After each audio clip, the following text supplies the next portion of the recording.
Akhirnya saya berselingkuh dengan tetangga depan rumah.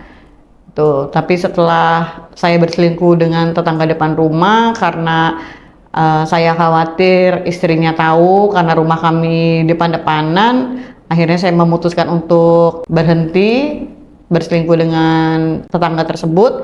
Sampai akhirnya karena saya merasa kesepian, suami saya lebih banyak di luar kota dibandingkan di Jakarta, saya berselingkuh lagi sama teman kantor. Jadi saya lebih banyak menghabiskan waktu saya untuk teman kantor. Kadang saya pun bermain ya, setelah main sama suami, nanti di kantor ketemu sama teman kantor, main dengan teman kantor atau dengan tetangga depan rumah. Sampai akhirnya saya memutuskan untuk meninggalkan tetangga depan rumah dan saya hanya bermain dengan saya berselingkuh dengan teman kantor. Jadi kadang saya main dengan teman kantor dulu, kalau ada suami saya di rumah baru saya main sama suami, ataupun sebaliknya, di rumah main dengan suami dulu, sampai di kantor ada teman kantor, saya masih bermain dengan teman kantor langsung.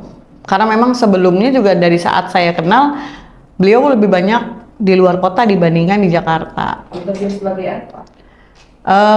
Di bidang ini sih, keuangan sih.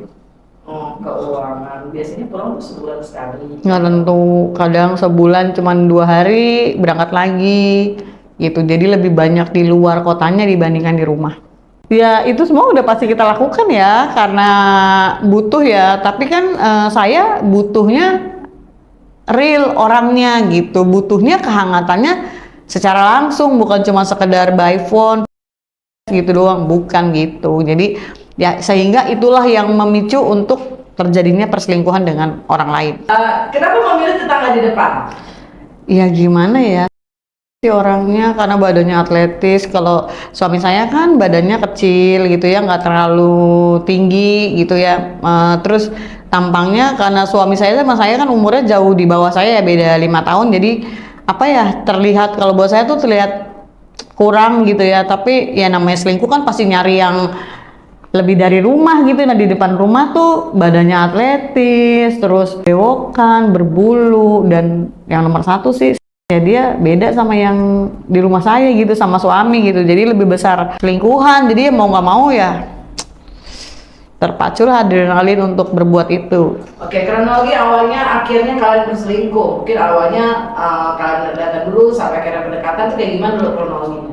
Jadi awalnya dia sering parkir mobil di depan pagar saya gitu. Saya nggak ngerti awalnya gitu kan, kenapa dia parkir mobil di depan rumah. Ternyata itu adalah awal. Besoknya itu dia pura-pura minjem obeng. Habis minjem obeng itu datang ke rumah ngobrol.